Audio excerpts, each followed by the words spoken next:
গভীর মনোযোগ। রহমতুল লিল আলামিন দয়াল নবীজি বলেন, পৃথিবীর জমিনে 3 শ্রেণীর মানুষ আছে, ওই মানুষগুলো দোয়া করলে ওই দোয়াটা কবুল হয়ে যায়। ও আমার মুরব্বী বাবার আর যুবক, দুনিয়ার জমিনে 3 শ্রেণীর মানুষ দোয়া করলে সেই দোয়াটা কবুল হয়। হুজুর ওই দোয়াগুলো কি? যেই দোয়াগুলো আল্লাহর দরবারে বলতেই দেরি হয়, কবুল করতে দেরি করে না। আমার আল্লাহ ওই 3 শ্রেণীর মানুষের দোয়া কবুল করিয়া নেই। আল্লাহ এবং ওই মানুষের মাঝে কোনো পর্দা থাকে না। দোয়া যখন করি সেই দোয়া আল্লাহর দরবারে কবুল হয়ে যায়। আমার নবীজি বলেন, 1 নম্বর দোয়া দাওয়াতুল মাজলুম। কোন মাজলুম যখন আল্লাহর দরবারে দোয়া করে, ও মানিকগঞ্জের যুবক, মাজলুম দোয়া করলে সেই দোয়া কবুল হয়। কোন মাজলুম যখন আল্লাহর দরবারে দোয়া করবে সেই দোয়া কবুল,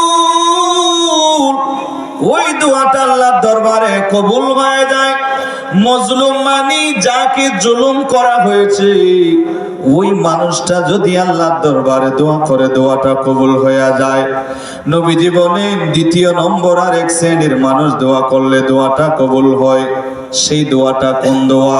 ওয়াদাওয়াতাল মুসাফির। কোন মুসাফির যদি আল্লাহর দরবারে দোয়া করে সেই দোয়া আল্লাহর দরবারে কবুল হয়ে যায়। যেমনি ভাবে আমি আজকে মুসাফির হলাম, এর যুবক, মুসাফির দোয়া করবে সেই দোয়া কবুল হয়। মুসাফির দোয়া করলে সেই দোয়া আল্লাহর দরবারে কবুল হয়ে যায়। 2 নম্বর আর 3 নম্বর আর 1 শ্রেণীর মানুষ দোয়া করলে সেই দোয়াটা আল্লাহর দরবারে কবুল হয়ে যায়। হুজুর 3 নম্বর কে দোয়া করলে কবুল হয়? আমার নবীজি বলেন, 3 নম্বর আর 1 শ্রেণীর মানুষের দোয়া, সেই দোয়া কারা? কোন পৃথিবীর জমিনে কোন মা এবং বাবা যদি আল্লাহর দরবারে যদি দোয়া করিয়া দেয় হাত বাড়াইয়া, ও আল্লাহ আমার সন্তানের বলি বানাইয়া দাও, আমার সন্তানের ব্যবসা বাণিজ্যে বরকত দিয়া দাও, এইভাবে যদি আল্লাহর দরবারে যদি দোয়া করে যুবক, ওই দোয়াটা আল্লাহর দরবারে কবুল হয়ে যায়। এ যুবক, মা জননীর কষ্ট দিও না, বাবার কলিজায় আঘাত দিও না। যদি পারো একটু করে মা এবং বাবার কাছ থেকে দোয়া নাও। সুবহানাল্লাহ বলে। আমাদের চট্টগ্রামে একজন ওলির দরগা আছে, বাইজিদ বুস্তামি। নাম শুনছেন আপনারা? বাইজিদ বুস্তামি একজন আল্লাহর ওলি আছে। সেই বাইজিদ বুস্তামি ছোটবেলায় গভীর রাত্রে মা জননী ডাক দিলেন, রে বাবা একটু পানি খাইব। এ বাইজিদ আমার একটু পানি খাওয়া, পানির পিপাসা লাগছে বাবা, পানি খাওয়া। আল্লাহর ওলি বাইজিদ বুস্তামি ঘুম থেকে উঠে দৌড় দিলেন পানি আনার জন্য। তৎকালীন সময় আমাদের দেশের মতো, আমগো দেশের মতো ঘরে ঘরে টিউবওয়েল ছিল না। 1 গ্লাস পানির জন্য অনেক দূরে গেছে। 1 গ্লাস পানি আনতে আনতে মা জননী ঘুম হয়ে গেছে। মা জননীর ঘুম ভাঙে নাই। আর আমরা হলে মা জননীর ঘুমটা ভেঙে দিতাম, মা জননীর ঘুমটা নষ্ট করিয়া দিতাম, মা জননীকে জাগায়া দিতাম। আল্লাহর ওলি বাইজিদ বুস্তামি হাতের মধ্যে পানির গ্লাসটা নিয়ে সারা রাত দাঁড়ায় রইছে। এ মানিকগঞ্জের যুবক, মা জননীর ঘুম ভাঙে নাই, সারা রাত দাঁড়ায় রইছে। আর ওই মা তাহাজ্জুদ পড়ার জন্য যখন চক্ষু খুললো আর দেখলো আল্লাহর ওলি বাইজিদ বুস্তামি হাতের মধ্যে গ্লাস নিয়ে দাঁড়ায় রইছে। মা জননী ডাক দিলেন, বাবা ঘুমাও নাই? তিনি বললেন, আম্মু কিভাবে ঘুমাইব? আপনি পানি চাইছেন, যদি পানিটা না খাওয়াইতে পারি আল্লাহরে কি জবাব দেব? আল্লাহ যদি আমার বলে, ও বাইজিদ পানি চাইছে, মারে পানি খাওয়াও নাই কেন, এই কথা যদি আমার বলে, আমি আল্লাহর দরবারে কি জবাব দিব? জন্য, সারা রাত আপনার পানি খাওয়ানোর জন্য আমি দাঁড়ায় রয়েছি।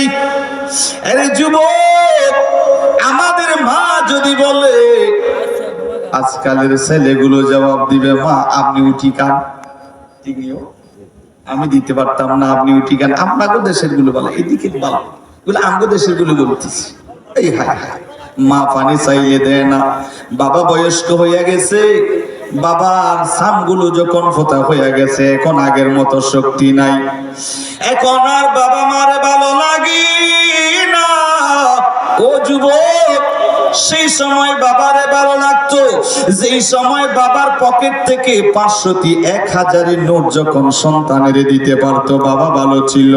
এখন বাবা যখন বয়স্ক হইয়া গেছে, এখন আর বাবা মারে আর ভালো লাগে না। এমনকি আমাদের বাংলাদেশে এমন ঘটনাও ঘটে, বাবাকে নিজের সন্তান হত্যা করে, মাকে নিজের সন্তান হত্যা করে। এর যুবক, সেই কথা কি ভুলে গেছো নাকি? যেই দিন আপনারে আমারে সেই মা জননী 10 মাস 10 দিন গর্ভধারণ করেছে, মা জননী ঠিক মতো খাইতে পারে নাই, চোখ ভরে মা জননী ঘুমাইতে পারে নাই। শীতকালের সময় মা জননী ঠান্ডার ভিতরে ভিজার মধ্যে থাকতো, আর সন্তানের মা শুকনার মধ্যে রাখতো। রে যুবক, সেই দিনগুলো আজকাল আমাদের দেশের যুবক ভাইগুলো আজকে বলিয়া যায়।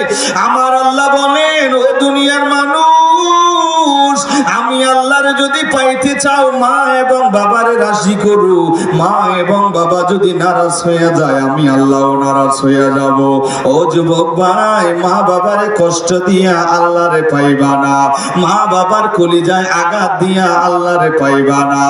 আমার আল্লাহ বলেন, আমার যদি পাইতে চাও, মারে রাজি করিয়া নাও, বাবারে রাজি করিয়া নাও। বাবা মা রাজি হলে আমি আল্লাহও রাজি হইয়া যাব। সুবহানাল্লাহ বলে। বাবা মারে কষ্ট দিয়ে আল্লাহরে পাওয়া যাবে? বাইজিদ বুস্তামির কথাটা শুনিয়া মা বললেন, বাবা সারাটা রাত আমার জন্য তুমি কষ্ট করেছো। ও বাবা রে, আমি তো তোমার উপরে বড় খুশি হইয়া গেলাম। মা জননী উযু কালাম করিয়া তাহাজ্জুদের নামাজ পড়লো। যখন ফজরের আযান হলো, ফজরের নামাজটা পড়লো। ফজরের নামাজ পড়ে এবার কোরআনুল কারীমটা তেলাওয়াত করলো।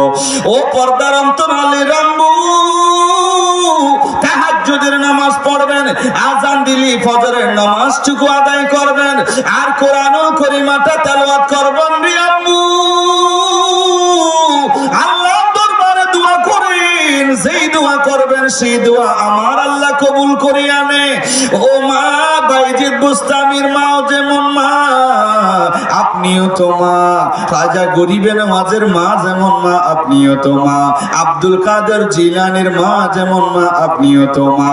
ওনারা যদি সেই আমলগুলো করতে পারে, কেন আপনি করতে পারবেন না? রে আম্মু, আমার মন বলছে আপনার হৃদয়টা মনে হয় পাথর হয়ে গেছে, নাইলে কেন আপনি আমলগুলো করতে পারবেন না? আর বাইজিদ বুস্তামির মা হাত বাড়াইয়া আল্লাহর দরবারে দোয়া করলো, ফরিয়াদ করলো। ও দয়ার মালিক, নবীজি বলছে 3 শ্রেণীর মানুষের দোয়া কবুল হয়। মনে আছে নিও? আপনারা মনোযোগ দিয়ে শুনতেছেন বাবা? আলোচনা কি চলবে নি? বিরক্ত লাগতেছে না তো? আল্লাহ কবুল করো, আমিন বলে। 3 শ্রেণীর মানুষ দোয়া করলে দোয়া কবুল হয়। মা বাবা দোয়া করলে কবুল হয়, মুসাফির দোয়া করলে দোয়া কবুল হয়, মা বাবারা দোয়া করলে দোয়া কবুল হয়। আর এইভাবে হাত বাড়াইয়া আল্লাহর দরবারে দোয়া করলো। আল্লাহর দরবারে বাইজিদ বুস্তামির মা হাত বাড়াইয়া দিছে, আর আল্লাহর দরবারে বললেন, মালিক, আমি মা আমার সন্তানের উপরে রাজি খুশি হয়ে গেছি। হায় আল্লাহ, আমি ফরিয়াদ জানাইলাম আপনার দরবারে। হায় আল্লাহ, আমার সন্তান বাইজিদের আল্লাহ আপনি সুলতানুল আরফিন বানায়া দাও। একটু জোরে বলেন না সুবহানাল্লাহ। সুলতানুল আরফিন বানায়া দাও। মা জননী দোয়া করতে দেরি হয়, আমার আল্লাহ কবুল করতে দেরি হয় না। ও পর্দার অন্তরালের আম্মু, ও বিদ্যা বাবাজিরা, ও মুরব্বী বাবারা রে, ও পর্দার অন্তরালের আম্মু, আপনি একটু সন্তানের জন্য দোয়া করুন, সেই দোয়াটা কবুল হয়ে যাবে। ও মা বোনেরা রে, আপনার সন্তানগুলোরে বদদোয়াটা দিয়েন না, আপনার সন্তানগুলোর জন্য আল্লাহর দরবারে ফরিয়াদ করেন। আর বাইজিদ বুস্তামির মা দোয়া যখন করলো, আমার আল্লাহ বললেন, ও বাইজিদ বুস্তামির মা দোয়া করছো, আমি আল্লাহ তোমার সন্তানের সুলতানুল আরফিন বানায়া দিলাম। মা জননীর দোয়ায় আমার আল্লাহ বাইজিদের সুলতানুল আরফিন বানায়া দিছে। জোরে বলেন না সুবহানাল্লাহ। জন্য যারা গজল পড়ে তারা কত সুন্দরভাবে পড়ে। আমাদের মুজিদুর রহমান ভাই একটা পড়েছে বাবার শানে, ছেলেরা পড়ে যে কত ভালো লাগে। আল্লাহর ওলি বাইজিদের বিরল ঘটনা, মায়ের দোয়া হলো তিনি উত্তম নমুনা, মায়ের দোয়ায় হলেন একটি উত্তম নমুনা। ছেলের জন্য করেন দোয়া, ছেলের জন্য করেন দোয়া, মাই দুহাত তুলে, মা কেন এত দামি জানে না সকলে, জানতো যদি পড়তো দেখে কোরআনে হাদিসে কোলে, একটি গজের সওয়াব মিলে মাকে একবার দেখিলে, মা কেন এত দামি জানে না সকলে। সুবহানাল্লাহ। যুবকরে, চোখ রাঙাইয়া তাকাইও না, মুহাব্বতের নজরে তাকাও। একবার তাকাইলে একটা মকবুল হজের সওয়াব। একটু জোরে বলেন না সুবহানাল্লাহ। আল্লাহর ওলি, ওনার নাম হযরত জুরাইস রাহমাতুল্লাহি আলাইহি। এই জুরাইস একদিন নামাজ পড়তেছে, মনোযোগ আছে নিও বাবা, নামাজ পড়তেছে, মা ডাক দিছে, জুরাইস, এ বাবা জুরাইস। সন্তান নামাজে, কোথায়? নামাজে। ডাকে সাড়া দেয় নাই। হঠাৎ মা রাগ চলে এসে, রাগ যখন চলে এসে মা কইতেছে, আমার ডাকে সাড়া দিলি না, আল্লাহ তোমারে একটা বেশ্যা মহিলা, একটা খারাপ মহিলার হাতে তোমার আল্লাহ বেইজ্জত করুক। নাউজুবিল্লাহ। আমি দেশে কিছু মা বোনের আছে, সন্তান যদি ডাকে না আসে তাইলে কয় কি, কয় তোর উপর গজব দে, ঠাড়াল ভরুক, তুই মরি যা, এরকম কয় কি কয় না। মা গো, বাবাজিরা, সন্তানের প্রতি এই শব্দগুলো বললেন না বাবা, কারণ আপনারা যখন বলবেন সেটা কবুল করবেন কে? আল্লাহ কবুল করে ফেলবেন, সেজন্য বদদোয়াটা করবেন না। এই দোয়াটা কবুল হয়ে গেছে। আর মুসলমানদের শত্রু ইহুদি খ্রিস্টান আছে না নাই বাবা? আল্লাহর ওলি জুরাইস বড় বুজুর্গ মানুষ, নেককার মানুষ, আল্লাহওয়ালা মানুষ, ওনাকে বেইজ্জত করবার জন্য খ্রিস্টানেরা কি করছে, একজন মহিলাকে অনেক মাল সম্পদ দিয়ে ক্রয় করছে। ক্রয় করে বলতেছে, তুমি যা চাইবা তা দেব।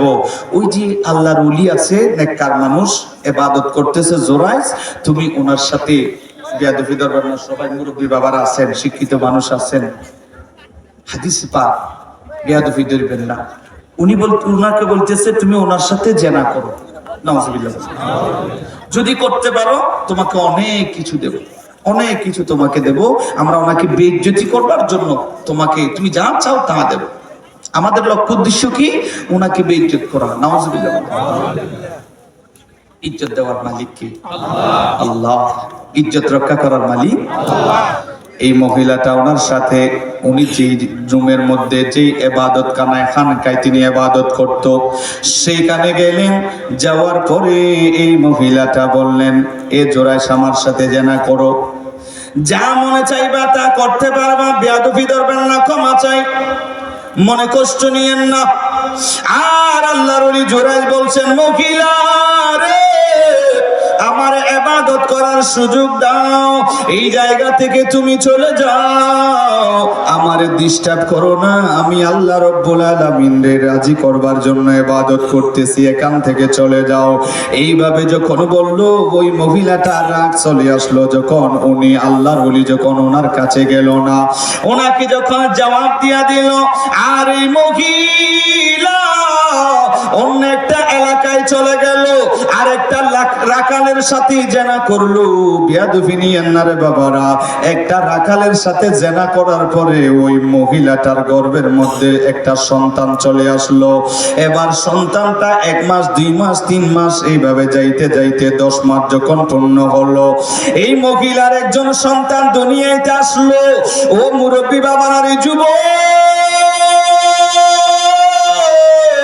ওই মহিলার সন্তান যখন দুনিয়াতে আসলো, সবাই বললো এই মহিলা রে, তোমার তো বিয়ে হয় নাই, শাদী হয় নাই, এই সন্তানটা কার? সবাই কইবে না বিয়ে তো হয় নাই, সন্তান কেমনে হইল? অবশ্যই জানি, কারণ সন্তানটার বাবাকে সেটা জানবে, বাবা নাকি মা? মাই জানবে। কে জানবে? মহিলা বলো এই সন্তানটার বাবাকে। ওই মহিলা বলল এই সন্তানটার বাবা ওই ইবাদত খানায় যে ইবাদত করে জুরাইস। নাউজুবিল্লাহ। মিথ্যা বলা মুহাফাফ। আল্লাহর হাবিব সাল্লাল্লাহু আলাইহি ওয়াসাল্লাম বলেন, লা তাকযিব আবাদা, কখনো মিথ্যা বলো না, কখনো মিথ্যা বলবেন না। কারণ মিথ্যা বললে এই জবানের যে একটা তাসির আছে সেটা নষ্ট হয়ে যায়। এই জবান দিয়ে কখনো মিথ্যা বলা যাবে না। আল্লাহ আমাদেরকে হেফাজত করুন। এই মহিলাটা মিথ্যা বললেন যে এই সন্তানটার বাবা হলো জোরাইস। মানুষ সবাই রাগ হয়ে গেল, ওনাকে তো আমরা ভালো মানুষ জানতাম, আল্লাহর ওলি জানতাম, বুজুর্গ জানতাম। সবাই এবার লাঠি নিয়ে সবাই দৌড়ে দৌড়ে চলে গেল। আল্লাহর ওলি জোরাইস ইবাদত করতেছে, আর সেই জায়গায় গিয়া ওনার ইবাদত খানাটা ভেঙে দিলেন, আর ওনাকে সেই জায়গা থেকে বের করে উনি একটা বেইজ্জতি হয়ে গেল। বড় বুজুর্গ মানুষ, একটা বেইজ্জতি হয়ে গেল। সবাই বললেন, ও আল্লাহর ওলি জোরাইস রে, তোমারে ভালো জানতাম, কেন এত বড় একটা পাপ কাজ তুমি করলা? এই মহিলার সাথে তুমি জেনা করেছো, সন্তানটা পয়দা হলো, এই সন্তানটার বাবা তুমি। এবার উনি বললেন, না, এই মহিলা আমার প্রতি বড় মিথ্যা অপবাদ দিয়েছে, আমি এই মহিলার সাথে জানা করি নাই। ও এলাকার মানুষ সবাই বললেন, ও জোরাইস তোমার সাক্ষী কই? উনি বললেন, আমি সাক্ষী কিভাবে দেখাইব? এবার সবাই বললেন, মা তো বলতেছে উনি হলো সন্তানটার পিতা হলেন আপনি। মার সাক্ষীটা গ্রহণ করলো, জোরাইস সাক্ষী দেখাইতে পারলো না। আল্লাহর ওলি জোরাইস সাক্ষী দেখাইতে পারলো না। আল্লাহর ওলি জোরাইস এবার বললেন, আমার একটু 3 দিনের জন্য সময় দাও, আমার সাক্ষীর ব্যবস্থা আমি করব, আমার একটু সুযোগ দাও, সময় দাও। এবার সবাই সময় দিলেন। ও আল্লাহর ওলি জোরাইস, তোমারে 3টা দিনের জন্য সময় দিলাম, সাক্ষী নিয়ে আসো। এবার 3 দিন সময় পাইয়া আল্লাহর ওলি জোরাইস আল্লাহর দরবারে কান্না করতেছে, ইবাদত করে করে সিজদায় পড়ে পড়ে আল্লাহর দরবারে কান্দে, আর আল্লাহর দরবারে কেঁদে কেঁদে আল্লাহর কাছে সাক্ষী চাইতেছে। কারণ আল্লাহ রাব্বুল আলামিন কোরআনুল কারীমে বলেন, কোন মানুষ যদি আল্লাহর দরবারে নামাজ পড়ে ধৈর্য ধারণ করে যদি আল্লাহর কাছে চাই, দেওয়ার মালিক কে? আল্লাহ। জোরে বলেন কে? ইস্তাঈনু বিস-সাবরি ওয়াস-সালাহ ইন্নাল্লাহা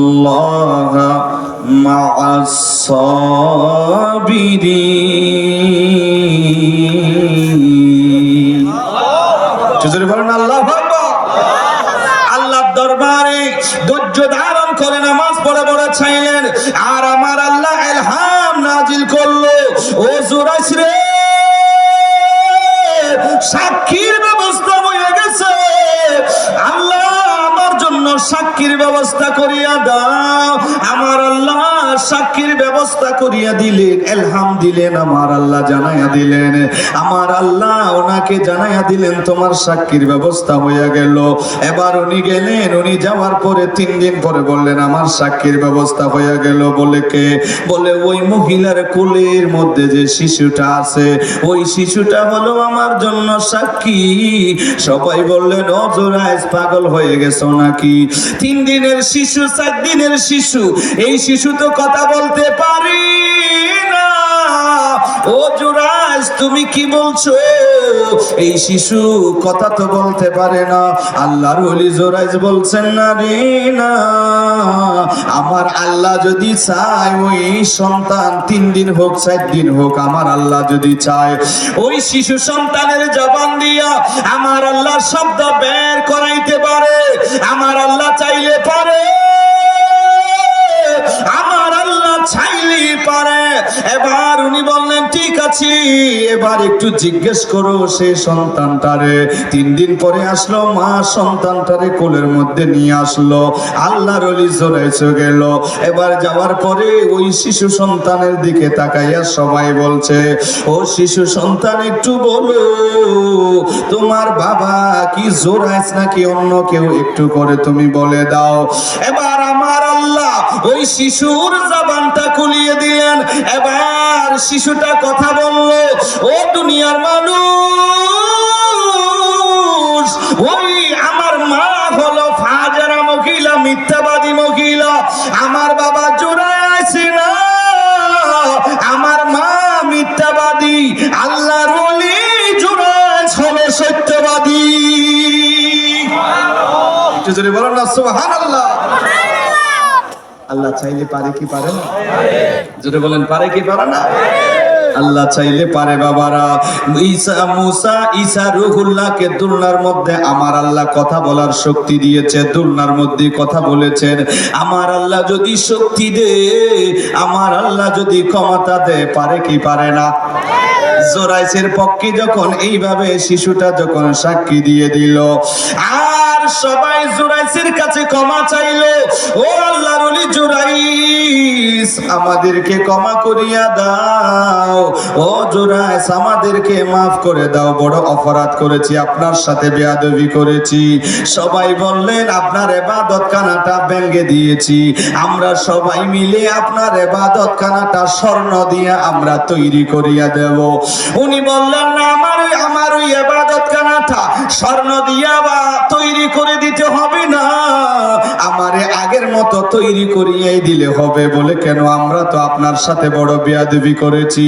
এবার উনি বললেন, না রে না, আমি যে বেইজ্জতি হয়েছি, আমার ইবাদত খানাটা যে আপনারা ভেঙে দিয়েছেন, দোষ আপনাদের নয়, দোষ আমার। বলে, ও জোরাইস, কি বলছো? কি আপনার দোষ? কি রকম দোষ? বলে, আমার দোষ হইল আমার মা আমারে দেখেছে, আর আমি আমার মা ডাকে সাড়া দিই নাই, আর আমার মার জবান দিয়ে আমার একটা বদদোয়া দিয়েছে, সেই বদদোয়াটা আল্লাহর দরবারে কবুল হয়ে গেছে। ও মানিকগঞ্জের যুবক, মা বাবার বদদোয়া নিও না, যদি নাও, যদি বদদোয়া দেয় আল্লাহ কবুল করিয়া নেবে, সেজন্য বদদোয়া নিও না। যদি পারো আল্লাহর দরবারে দোয়া করো মা বাবার জন্য। আল্লাহ তো কোরআনুল কারীমে সেই দোয়াটা আল্লাহ রাব্বুল আলামিন শিখাইয়া দিয়েছে। কেঁদে কেঁদে আল্লাহর দরবারে দোয়া করুন। আল্লাহ কোরআনুল কারীমে সেই দোয়াটাই শিখাইয়া দিয়েছেন মা বাবার জন্য দোয়া করার জন্য। সকলে বলুন, রব্বিরহামহুমা কামা রাব্বায়ানি সগীরা। সবাই আবার বলুন, রব্বিরহামহুমা কামা রাব্বায়ানি সগীরা। এই দোয়া শিখিয়ে দিয়েছেন কে? আল্লাহ। একটু জোরে বলেন, কে? আল্লাহ। আল্লাহ শিখিয়ে দিয়েছেন, সেই দোয়াটা করুন। আল্লাহর দরবারে কেঁদে কেঁদে দোয়া করুন। হায় হায়, আমার ভাইরা আমাকে বলেছেন, হুজুর, মানুষের দিলটা যেন একটু নরম হয়, সেভাবে একটু বয়ানটা কইরেন। হায় হায়, হাসানি না, হাসানির নাম বয়ান নয়। যেন মানুষের দিলটা নরম হয়, যেন মা বাবার খেদমত করে, যেন 5 ওয়াক্ত নামাজ পড়ে, যেন ময় মুরব্বীকে সম্মান দেয়, যেন মা বাবার খেদমত করে, যেন দিলটা নরম হয়। আমি খুশি হয়েছি ওনাদের এই কথাটা, আল্লাহ কবুল করুক, আমিন বলুন। এখন তো কান্না নাই। হায় হায়, আমার নবীজি বলেন, বেশি কাঁদো কম হাসো। সুবহানাল্লাহ বলবেন না? বেশি কাঁদতেন সাহাবায়ে কেরামরা। একজন সাহাবী কাঁদতেছেন আমার নবীজির সামনে, ওনার নাম দাহিয়াতুল কলবি, কাঁদতেছেন। তখন আমার নবীজি বললেন, তুমি কাঁদছো কেন, কি হলো? বলি, ইয়া রাসূলুল্লাহ, আমার একটা কথা মনে পড়ছে, সেজন্য আমি কাঁদতেছি। কি কথা মনে পড়ছে তোমার? বলি, ইয়া রাসূলুল্লাহ, আমার এই হাতে আমি বহু মেয়ে সন্তানকে জীবন্ত মাটির নিচে ফুটে ফেলেছি। নাউজুবিল্লাহ। আইয়ামে জাহিলিয়া যুগে, আমার নবীজি আগমনের আগের যে যুগ আরবে, সেই যুগটা বড় ডেঞ্জারাস ছিল। মেয়ে সন্তান হলে জীবন্ত কবর দিত। হায় হায় হায়, জীবন্ত। আজকাল তো মা বোনদের কত সম্মান আছে না নাই? মা বোনদের সম্মান, মা, এই সম্মানটা আপনি পেয়েছেন দয়াল নবীজির কারণে, ঠিক কিনা? দয়াল নবীজি বলেন, মহিলা হলে ফুটে ফেলবেন না তিনটা কন্যা সন্তান। তিনটা কন্যা সন্তান। বাবা দীর্ঘ কষ্ট হইতেছে মনে হয় না? দীর্ঘ কম বসে আছেন তো কষ্ট হইতেছে বাবা? আল্লাহ কবুল করো, আমিন বলেন। তিনটা কন্যা সন্তান যদি লালন পালন করিয়া বড় কইরা যদি বিবাহ দেন, আমার আল্লাহ ওই মানুষটার জন্য জান্নাতের তিনটা দরজা খুলে দিবে। আর একটু জোরে মা বোনদের সম্মান, এই সম্মানটা বাড়িয়ে দিয়েছেন দয়াল নবীজি। একটু জোরে বলেন না সুবহানাল্লাহ। উনি বলছেন, আমি বহু কন্যাকে, তবে ইয়া রাসূলুল্লাহ কাঁদতেছি, এখন কাঁদতেছি আমার একটা নিজের মেয়ে। আমি একটা সফরে যাব, আমার বিবিকে বললাম, বিবিরে, তোমার গর্ভে যেই সন্তানটা আছে পুরুষ হলে জীবিত রাখবা, আর যদি ওই সন্তানটা যদি মেয়ে হয়, ওই সন্তানটারে দুনিয়ার জমিন থেকে মেরে ফেলবা, দুনিয়াতে রাখবা না। আমি সফরে যাচ্ছি বিদেশে, এ কথা বলে চলে গেল। এবার 6 বছর পরে আসবে, আর ওই ওনার বিবির একটা কন্যা সন্তান হলো। সুবহানাল্লাহ বলে। কন্যা সন্তানটা দেখতে বড় সুন্দর, ওনার চেহারা বড় সুন্দর, মেয়েটার হাত পা গুলো দেখতে বড় সুন্দর। মা দেখিয়া এই সন্তানটা দেখিয়া বড় মায়া লাগলো।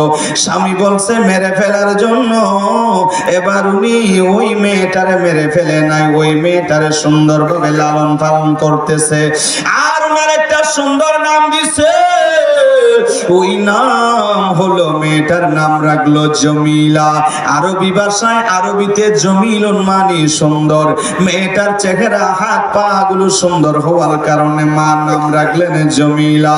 এই জমিলা আস্তে আস্তে বড় হয়।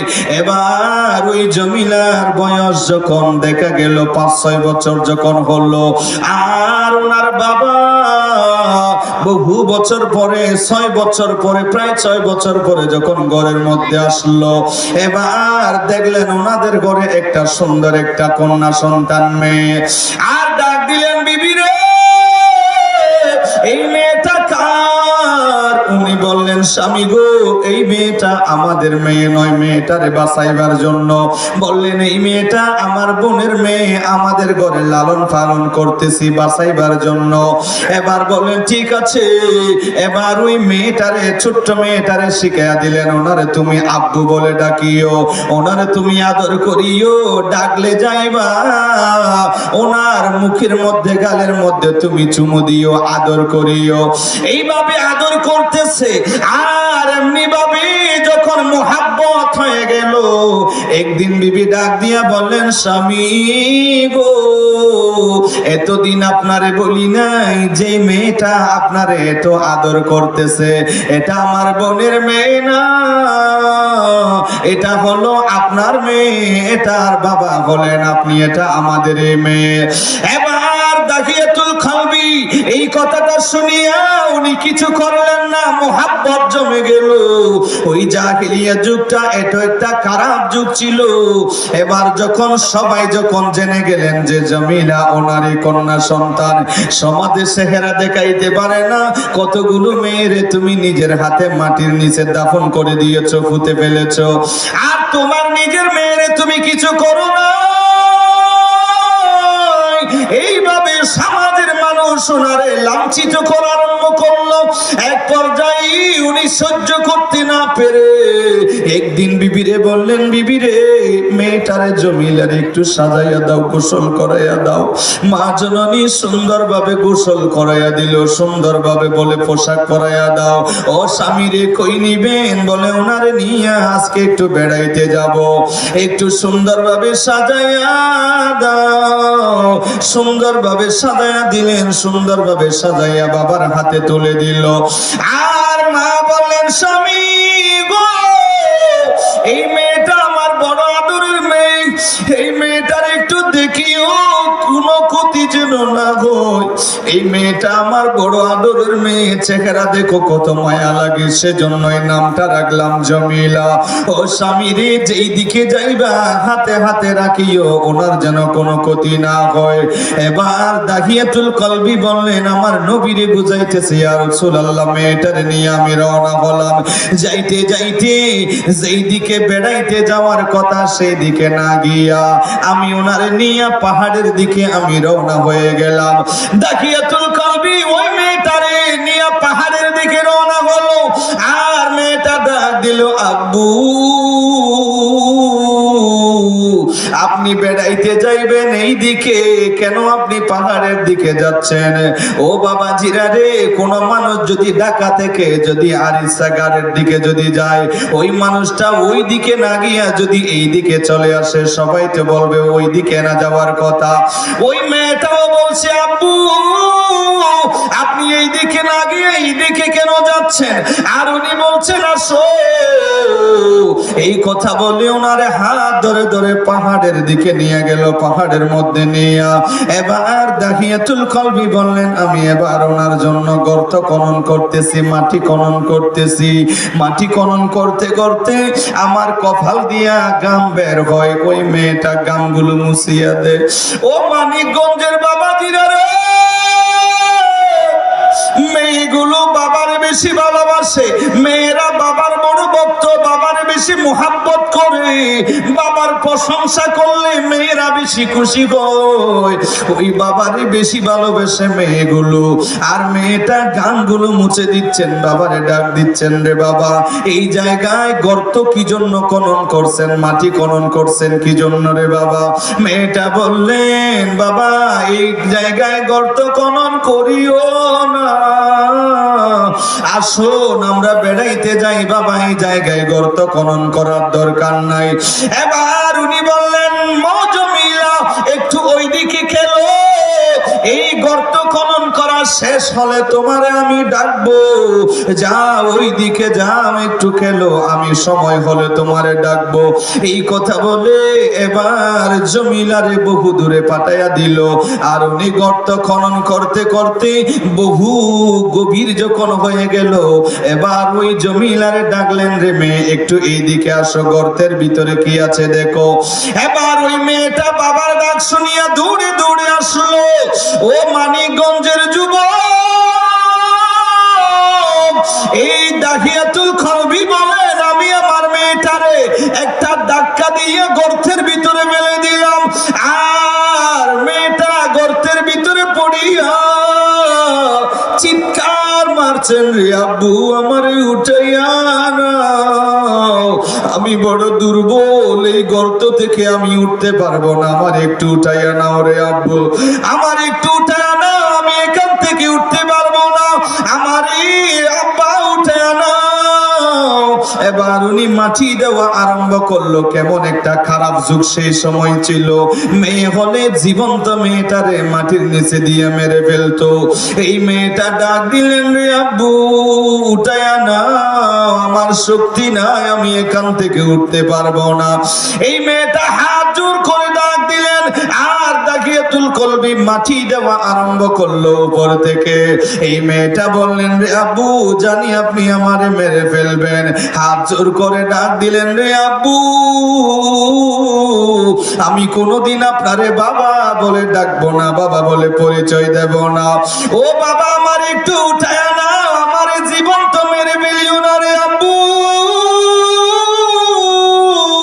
আমারে উঠায় নেন, আমারে উঠায় নেন, আমারে মারিয়েন না, আমার মা সমাজে তোমারে লজ্জা দিচ্ছি, সেজন্য তুমি আমারে মেরে ফেলতেছো গর্ত করিয়া। বাবা আমি আপনারে ওয়াদা দিচ্ছি, কথা দিচ্ছি, কোনোদিন আপনারে বাবা বলে পরিচয় দেব না রে বাবা, কোনোদিন আব্বু বলে ডাকবো না, কোনোদিন আপনারে বাবা বলে পরিচয় দেব না। তারপরেও আমার জীবনটা একটু আপনি ভিক্ষা দেন রে আব্বু। এইভাবে বাবার কাছে আকুতি মিনতি জানাইলো, ও বাবা রে আমি কোনোদিন আপনারে বাবা বলে পরিচয় দেব না, আপনিও পরিচয় দিয়েন না, তারপরেও আমার একটু গর্ত থেকে আপনি উঠায় আনেন। এই কথা বলে বলে হাত জোর করিয়া করিয়া এত আকুতি মিনতি জানাইলো। এরপরেও দাহিয়াতুল কলবি বলেন আমার অন্তরটা পাথর হয়ে যাওয়ার কারণে ওনার প্রতি আমার কোনো মায়া আসলো না। শেষ পর্যন্ত মাটি দিতে দিতে ওনাকে একেবারে মাটির নিচে যখন দিয়ে দিলাম, দুনিয়ার জমিন থেকে বিদায় নিয়ে নিল, ইন্তেকাল করলো। আর আমি চলে আসতেছি, আসার পথে পিছনে আমার মেয়েটার শব্দ আমি শুনতেছি। আমার মেয়েটা জানি বললেন আব্বু কেন আমারে মেরে ফেললেন, আমার কি অপরাধ ছিল রে বাবা, কেন আপনি আমারে এইভাবে কেন আপনি আমারে শহীদ করে দিলেন। আমার ওই মেয়েটার কণ্ঠ আমি যেই জায়গায় শুই, এমনকি শোয়ার ঘরে শুইতে যাইলে কে জানি আমারে ডাকে আব্বু কেন আমারে মেরে ফেললেন। একা একা হাঁটলে পিছনে আমারে যেন বলে আব্বু আমারে কেন মেরে ফেললেন। ওই মেয়েটার কণ্ঠ পিছনে কোনো আমি শুনি, আমি এত বড় অপরাধ করে ফেলেছি।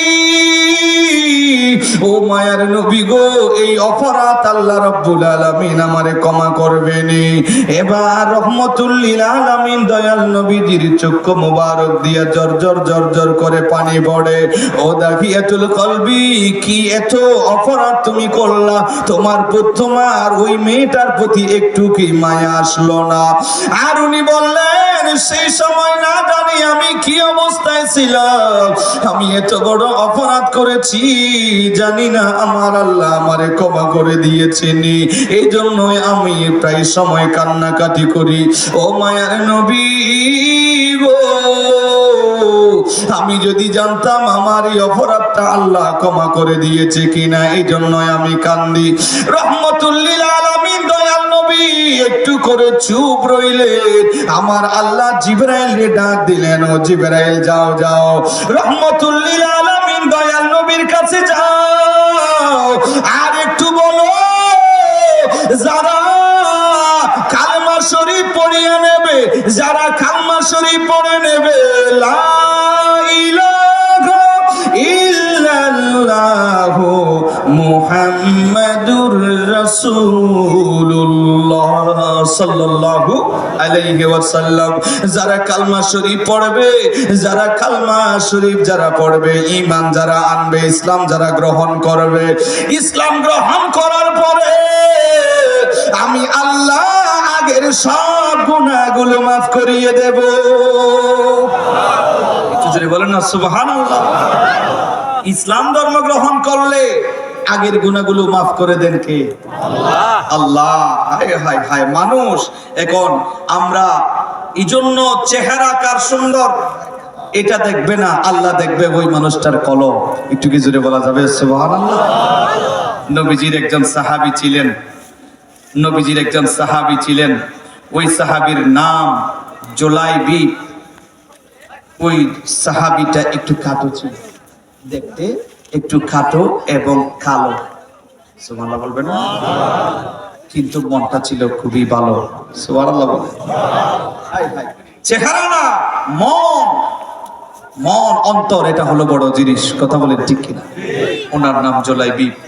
দেখতেও বাটি, একটু খাটো ছিল এবং দেখতেও চেহারা সুন্দর নাই। এমনকি কিছু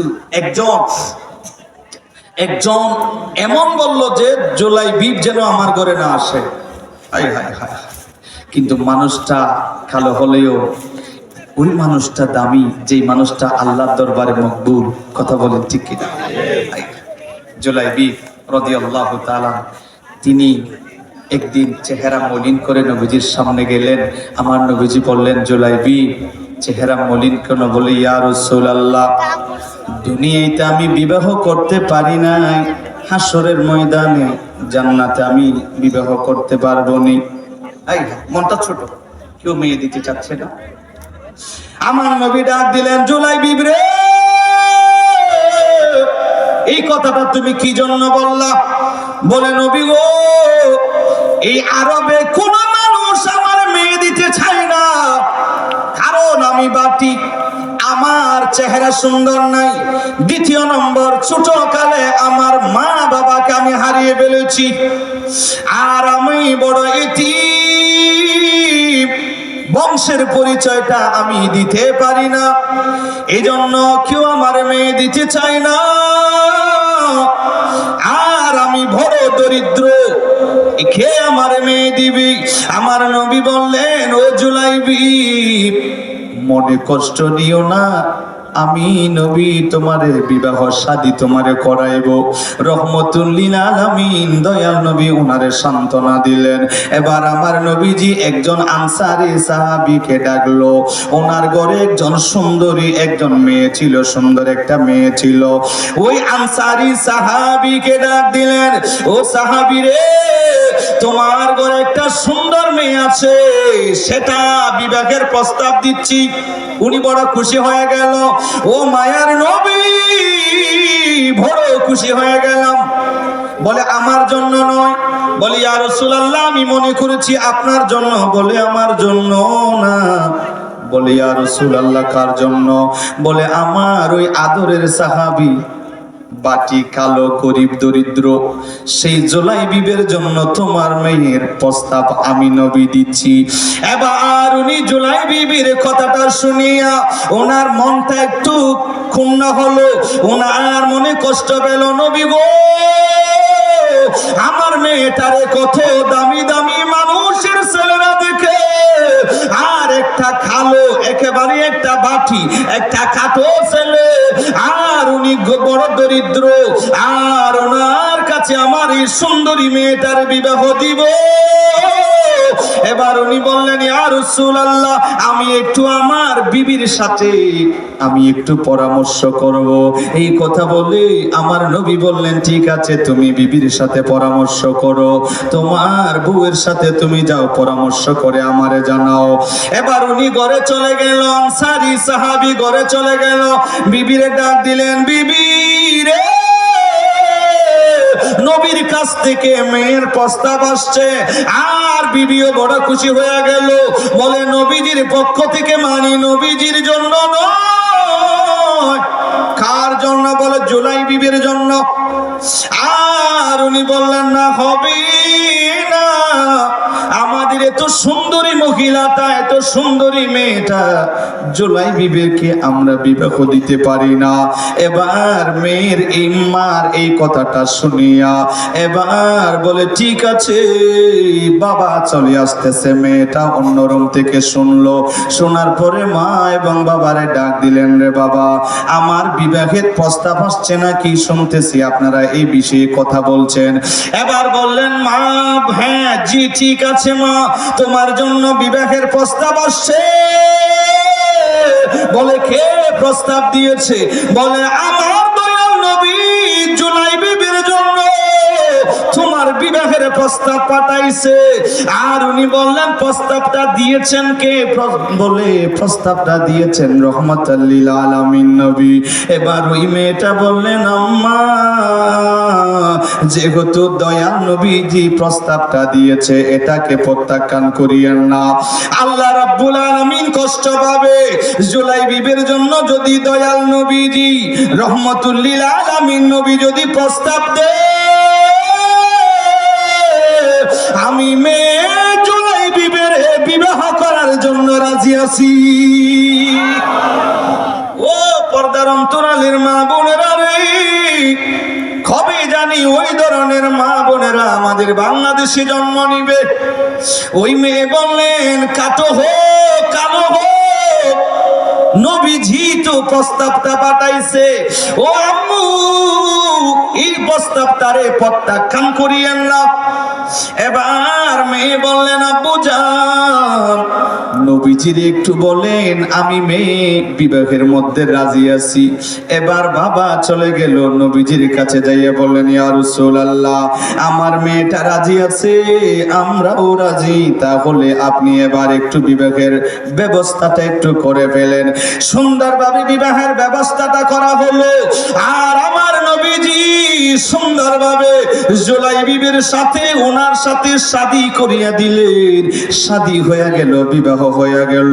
কয়েকদিন গেল, যাওয়ার পরে একদিন রহমতুল লিল আলামিন দয়াল নবীজি যুদ্ধের ময়দানে যাওয়ার জন্য ডাক দিলেন, ও সাহাবীরা রে, ইসলামের জন্য যুদ্ধ করার জন্য প্রিপারেশন নাও, যুদ্ধ করা লাগবে। এবার জুলাইবিব রওনা হয়ে গেলেন হাতের মধ্যে তরবারি নিয়ে। এবার ওনার শ্বশুর আব্বা দাঁড়া গেল, ও জুলাইবিব, বিবাহ করছো, দেরি হয় নাই। ও জুলাইবিব, যুদ্ধে তুমি যাইও না, এটা একটা ছোট যুদ্ধ, তুমি যাইও না। জুলাইবিব, তুমি যাও না, বিবাহ করছো, বেশি দেরি হয় নাই। এবার উনি বললেন, ঠিক আছে, বিবাহ করছি, বেশি দেরি হয় নাই। আমাকে তো কেউ মেয়ে দিতে চাইলো না, রহমতুল লিল আলামিন দয়াল নবীজির কারণে আমি বিবাহটা করতে পেরেছি। আর আমি বিবাহ করে ঘরের মধ্যে সুখে শান্তিতে থাকবো, আর ওই নবী যুদ্ধের ময়দানে যাইবে, আর আমি ঘরে সুখ করবো না রে, না, হতে পারে না। আমি যুদ্ধে যাইব, আমি ইসলামের জন্য নিজের জীবনটা দিয়ে দেব। যুদ্ধের ময়দানে চলে গেল, আর যুদ্ধের ময়দানে যাইয়া যুদ্ধ করা আরম্ভ করলো। এমন ভাবে যুদ্ধ করতে করতে শেষ পর্যায়ে দেখা গেল যুদ্ধ শেষ হয়ে গেল। রহমতুল লিল আলামিন দয়াল নবীজি বললেন, যারা যুদ্ধে শহীদ হয়েছে সবাইরে নিয়ে আসো। যুদ্ধের ময়দান থেকে সবাইরে নিয়ে আসতেছে। এবার বললেন, এখনো কেউ বাকি আসেনি, এখনো কেউ বাকি আসেনি, দেখো এখনো কেউ বাকি আসেনি, দেখো। সবাইরে আনলেন, জুলাইবিবরে এখনো পাওয়া গেল না। শেষ পর্যন্ত খুঁজতে খুঁজতে 8 জন কাফেরের ভিতরে ওনাকে পাওয়া গেল। 8 জন কাফেরের ভিতরে ওনাকে পাওয়া গেল, ওনাকে নিয়ে আসলো। আর ওই জুলাইবিব রহমতুল লিল আলামিন দয়াল নবীজি ওনাকে দেখিয়া, ও জুলাইবিব রে, আমার নবীজি প্রথমেই দেখিয়া ওনার দিকে দেখিয়া চেহারা মলিন করলো। হঠাৎ নবীজি আবার মুস্কি মুস্কি হেসে দিল। সাহাবীরা জিজ্ঞেস করলেন, নবীজি গো, একটু আগে আপনি চেহারা মলিন করলেন, এখন আপনি হাসলেন কেন? আমার নবীজি বললেন, সাহাবীরা রে, আমি নবী দেখতেছি জুলাইবিব বিবাহ করছে, বেশি দিন হয় নাই। আর আমি নবী দেখতেছি আমার আল্লাহ ওনার এই জান্নাতের মধ্যে সুন্দর ঘর বানিয়ে দিয়েছে। আমি নবী দেখছি একটা জান্নাতের হুর ওনাকে আল্লাহ দান করেছে, জান্নাতে একটা ঘর দান করেছে। এই মকাম ওনার দেখিয়া আমি নবী এটা দেখিয়াই হাসতেছি। সুবহানাল্লাহ। ঈমান, মানুষটা কালো হোক, হযরত বেলাল রাদিয়াল্লাহু তাআলা, মানুষটা ছিল কালো কিন্তু মনটা ছিল বড় ভালো। একটু জোরে বলা যাবে না সুবহানাল্লাহ? এই জন্য মন, কার মন কিরকম, আমার নবীজি ওনার জন্য দোয়া করেছেন, হাজা মিন্নি ওয়া আনা মিনহু। এই জুলাইবিবের ব্যাপারে নবীজি বলেছেন, আমি ওনার থেকে, উনি আমার থেকে। সুবহানাল্লাহ। হাই হাই, আল্লাহ পাক রব্বুল আলামিন কোরআনুল কারীমায় এই ঘটনাকে কেন্দ্র করে আল্লাহ পাক রব্বুল আলামিন সূরা আহজাবের 36 নম্বর আয়াত আল্লাহ নাজিল করেছেন। সুবহানাল্লাহ বলবেন। আল্লাহ বলেন, وَمَا كَانَ لِمُؤْمِنٍ وَلَا مُؤْمِنَةٍ إِذَا قَضَى اللَّهُ وَرَسُولُهُ أَمْرًا أَن يَكُونَ لَهُمُ الْخِيَارَةُ مِنْ أَمْرِهِمْ وَمَن يَعْصِ اللَّهَ وَرَسُولَهُ فَقَدْ ضَلَّ ضَلَالًا মুবিনা। আরেকটু জোরে বলেন আল্লাহু আকবার। মুমিন পুরুষ মুমিন নারী যেই হোক না কেন, আল্লাহর রসুল যেই সিদ্ধান্ত নেয় সেই সিদ্ধান্তই মেনে নিতে হবে। আর যদি আল্লাহ রসুলের সিদ্ধান্ত যদি না মানে, যদি আল্লাহ রসুলের সিদ্ধান্তকে যদি বয়কট করে, যদি না মানে, তো সে কি হবে? সে স্পষ্ট পথভ্রষ্টের মধ্যে হয়ে যাবে, পথভ্রষ্ট সে হয়ে যাবে। রসুলের সিদ্ধান্তকে মানতে হবে কি হবে না? একটু জোরে বলেন, হবে কি হবে না? অবশ্যই রসুলের সেই সিদ্ধান্তকে মেনে নিতে হবে, তাহলেই সে সফল। আর যদি মেনে না নেয় তাহলে সে পথভ্রষ্ট। ওই মেয়েটা সত্যি মেনে নিয়েছেন রসুলের সিদ্ধান্তকে। একটু জোরে বলেন না সুবহানাল্লাহ। এই ঘটনাকে কেন্দ্র করে এই সূরার এই আয়াতি কারিমা নাজিল হয়েছে। বাবাজিরা রে, এই জন্য কান্না করব বেশি আর হাসবো কম। কথা বলেন ঠিক কিনা? আল্লাহর হাবিবের আরেকজন সাহাবা বেশি কাঁদতেন। উনি কি জন্য কাঁদতেন জানেন? উনি কাঁদতেন, ওয়াজ একটু লম্বা হচ্ছে মনে হয়, কষ্ট নেবেন না তো? আল্লাহ কবুল করুক, আমিন বলেন। উনি একদিন রাস্তা দিয়ে হাঁটতেছেন, বেয়াদবি ধরবেন না, হাদিসে পাক। এই হাদিস কোথায় আছে? মারফাতুস সাহাবা কিতাবের ভিতরে আছে এবং হিলিয়াতুল আউলিয়া নামক কিতাবের ভিতরে আছে। একদিন হাঁটতেছেন, একজন আনসারী মহিলা গোসল করতেছে, বেয়াদবি কমান চাই বাবা। তখন ওনার চক্ষু সেই দিকে গেল। চক্ষু যখন শরীয়তের একটা মাসলা হলো, কোথাও কোনো বেগানা মহিলার দিকে চোখ গেল, আপনি ফিরে ফেললেন, চোখ ফিরে ফেললেন, গুনাহ হবে না। যখন দেখেই থাকবেন, বারবার যখন দেখবেন, বারবার গুনাহ লিখবেন কে? আল্লাহ গুনাহ দিয়ে দেবে। এই জন্য একবার দেখার পরে যদি ফিরে ফেলেন তাহলে গুনাহ হবে না। তখন উনি কিছুক্ষণ পরে হঠাৎ ওনার মনে আসলো, হায় হায়, আমি তো বড় অপরাধী হয়ে গেছি, আমি তো বড় পাপী হয়ে গেছি, অপরাধী হয়ে গেছি। না জানি আমার ব্যাপারে আল্লাহ রাব্বুল আলামিনের পক্ষ থেকে না জানি কোরআনুল কারীমের সে আয়াত ওহী নাজিল হয়েছে কিনা। হঠাৎ ওনার অন্তরের মধ্যে ভয় চলে আসলো। একটু জোরে বলেন না সুবহানাল্লাহ। ভয় চলে আসলো। উনি আর সেই জায়গা থেকে কিতাবে লেখে উনি আর ঘরে যায় নাই, উনি ডাইরেক্ট চলে গেলেন পাহাড়ে, পর্বতের দিকে চলে গেল। একটু জোরে বলুন সুবহানাল্লাহ। পাহাড়ের দিকে চলে গেল। পাহাড়ের মধ্যে যাইয়া একটা গর্তের ভিতরে ঢুকে সে কান্নাকাটি আরম্ভ করলো। ওনার নাম হযরতে সালাবা ইবনে আব্দুর রহমান।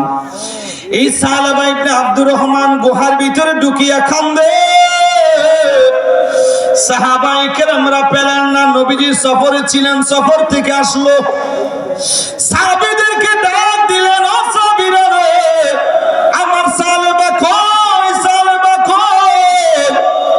সাহাবীরা বললেন, ইয়া রাসূলুল্লাহ, আমরাও তো জানি না, আজকে কয়েকদিন পর্যন্ত দেখি না আমার সালেবা কই গেল, একটু খবর নাও। শেষ পর্যন্ত খবর নেওয়া আরম্ভ হলো। খবর নিতে নিতে দেখা গেল সালেবাকে দেখলেন না, কিতাবে লেখে ওই গুহার ভিতরে একদিন দুই দিন না, প্রায় 40টা দিন উনি গুহার ভিতরে কান্নাকাটি করেছে। কয়দিন? 40 দিন। হায় হায় হায়, আমরা তো কান্নাকাটি করছি না। কান্নাকাটি করবেন, কান্না করে করে যখন দোয়া করবেন, চোখের পানিগুলো, সেই চোখের পানিগুলো, এক ফোঁটা চোখের পানি যদি আপনি ফেলতে পারেন, সেই চোখের পানিগুলো দিয়া জাহান্নামের আগুন নিভাইয়া দিবেন কে? আল্লাহ। একটু জোরে বলেন না কে? আল্লাহ। হাসরের ময়দানে, যেই দিন হাসরের ময়দান সংগঠিত হবে, এই জমিনটা হবে তামাম, আর 12টা সূর্য সেই 12 সূর্যের তাপ একত্রে দিবে। আর আমার আল্লাহ বলবে, ও সূর্য, যতগুলো তাপ আছে সব তাপগুলো ছাড়িয়া দাও। আর তামার নিচে হবে তামাম মানুষ গ্রামের মধ্যে সাঁতার কাটবে, আর ওই জাহান্নাম পাগলের মতো হয়ে যাবে। জাহান্নামকে ধরে রাখা যাবে না, জাহান্নাম পাগলের মতো হয়ে যাবে। আল্লাহরে বলবে, আল্লাহ, আমারে জাহান্নামীদেরকে আমার ভিতরে দিয়া দাও। ও দয়ার মালিক, আমাকে জাহান্নামী গুলোকে আমার মাঝে দিয়া দাও। আর জাহান্নাম রে ধরে রাখা যাবে না। এবার আমার আল্লাহ ডাক দিবে, রে ও ফেরেশতারা জাহান্নামকে ধরে রাখো। যদি জাহান্নামকে যদি ধরে রাখতে না পারো তাহলে বিচারটা কত করতে পারবো না, জাহান্নামরে একটু ধরে রাখো।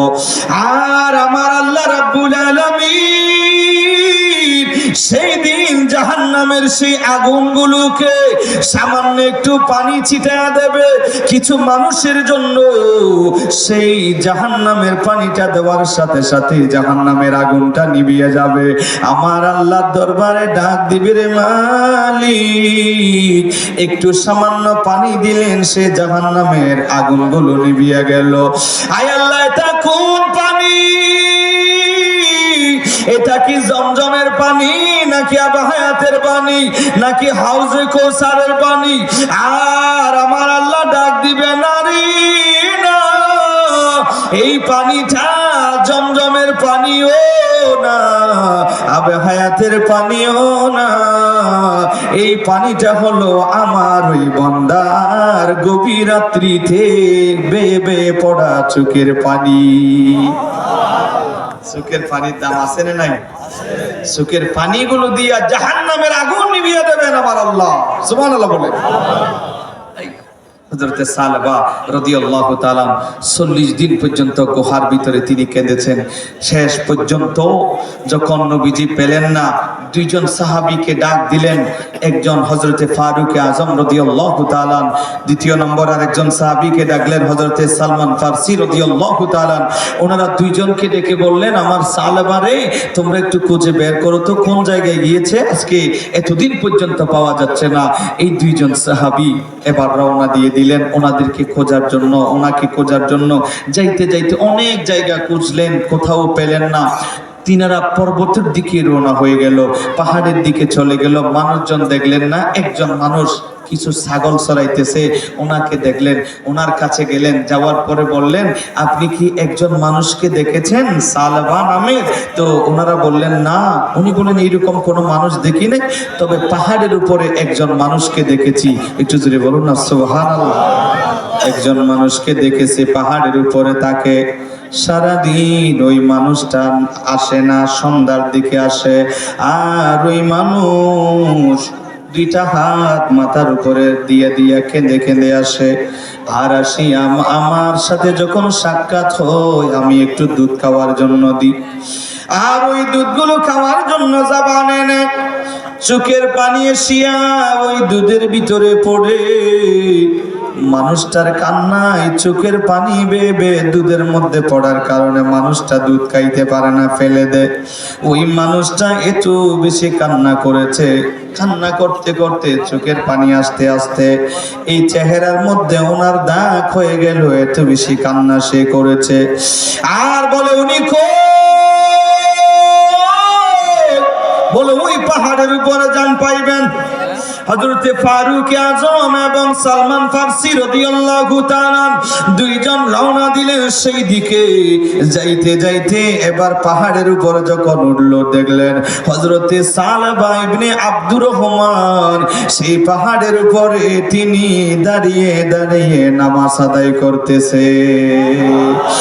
এ মুরব্বি বাবারা, যুবক, বেশি বেশি আল্লাহর দরবারে কান্দো, বেশি বেশি আল্লাহর দরবারে ফরিয়াদ করুন। আল্লাহর দরবারে কান্দে কান্দে আল্লাহর দরবারে ফরিয়াদ করুন। আল্লাহ রাব্বুল আলামিন আপনার মনের নেক বাসনাকে পূর্ণ করে দেবে। সুবহানাল্লাহ বলেন। এখন মনে কষ্ট নিয়েন না। আমরা ইবাদত বন্দেগী থেকে দূরে সরে আসতেছি না বাবা। ইবাদত বন্দেগী 5 ওয়াক্ত নামাজ দরকার আছে না নাই? আমি আপনাদের এই মসজিদে নামাজ আদায় করেছি, এশার নামাজ পড়েছি। মাশাআল্লাহ, খুবই সুন্দর একটা মসজিদ হয়েছে। এই মসজিদ এটা কিয়ামত পর্যন্ত থাকবে, আমরা আপনারা চলে যাব, ঠিক না বলেন? এই মসজিদ থাকবে, এই মসজিদকে আমার আল্লাহ বলবে, এই মসজিদ জান্নাতে চলে যাও, মসজিদ জান্নাতে যাবে। আমার আল্লাহ সেই দিন যখন মসজিদকে বলবে জান্নাতে যাও, সেই মসজিদ বলবে আল্লাহ যাব না। বলে কেন? বলে আল্লাহ যারা নামাজ পড়েছে তাদেরকে আমার কাছে দাও, যারা ইমামতি করেছে তাদেরকে দাও, যারা আযান দিয়েছে তাদেরকে দাও, যারা মসজিদের সহযোগিতা করেছে তাদেরকে দাও, তাদেরকে ছাড়া আমি জান্নাতে যাব না। এই মসজিদকে আমার আল্লাহ জান্নাতে পৌঁছাইয়া দেবেন। কিভাবে? খানায়ে কাবা, এরপরে মসজিদে নববী, এরপরে বাইতুল মুকাদ্দাস, এরপরে দুনিয়ার সব মসজিদগুলো। ট্রেনের বগি যেমন একটার সাথে আরেকটা লাগানো, ঠিক মসজিদগুলোকে এভাবে জান্নাতের মধ্যে পৌঁছাইয়া দেবেন। কিন্তু জান্নাত আপনাদেরকে ছাড়া যাবে না। যারা এই মসজিদকে যারা সম্মান দিয়েছে, 5 ওয়াক্ত নামাজ যারা পড়েছে, এই মানুষগুলোকে নিয়েই মসজিদ জান্নাতে যাবে। একটু জোরে বলেন না সুবহানাল্লাহ। বলছিলাম সালেবা ইবনে আব্দুর রহমান, তিনি কাঁদছেন আর বলছেন, সালেবা তোমার নবীজি ডাকতেছে। বলে, না আমারে নিও না, আমি তো বড় অপরাধ করে ফেলেছি, আমার এই চেহারা নবীজির সামনে কিভাবে দেখাইবো, তোমরা আমাকে নিও না, আমি যাইতে পারবো না, আমাকে নিও না। বলে, না নবীজি কিছু করবে না, আসো, আমাদেরকে পাঠাইছে নিয়ে যাওয়ার জন্য তোমাকে। শেষ পর্যন্ত তিনি বললেন, ঠিক আছে যাব। কোন সময়? বলে, যেই সময় নবীজি মসজিদে নববীতে নামাজ আদায় করবে সেই সময় আমাকে নিও। বলে, ঠিক আছে। নবীজি মসজিদে নববীতে নামাজ পড়াচ্ছেন, সালেবা পিছনে যাইয়া নিয়ত করলেন।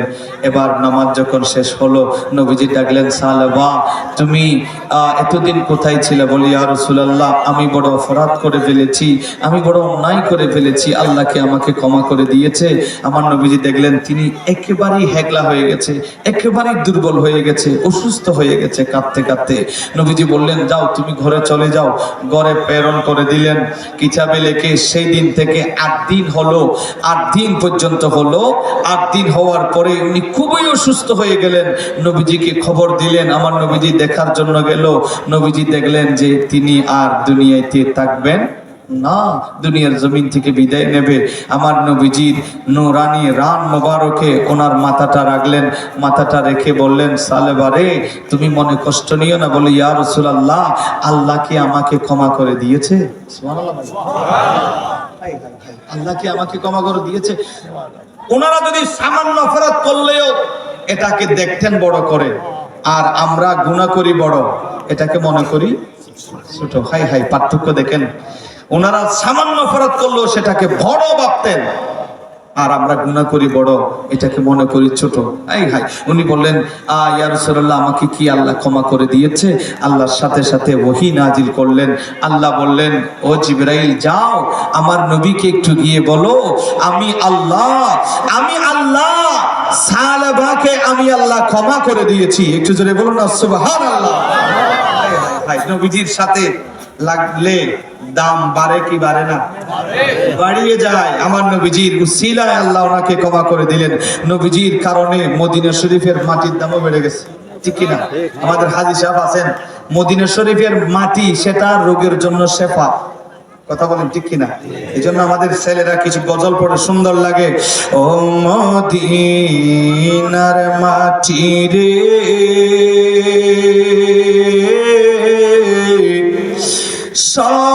সকল সুখ বুঝি তোর কপালে। আর একটু জোরে বলো না সুবহানাল্লাহ। ও মদিনা রে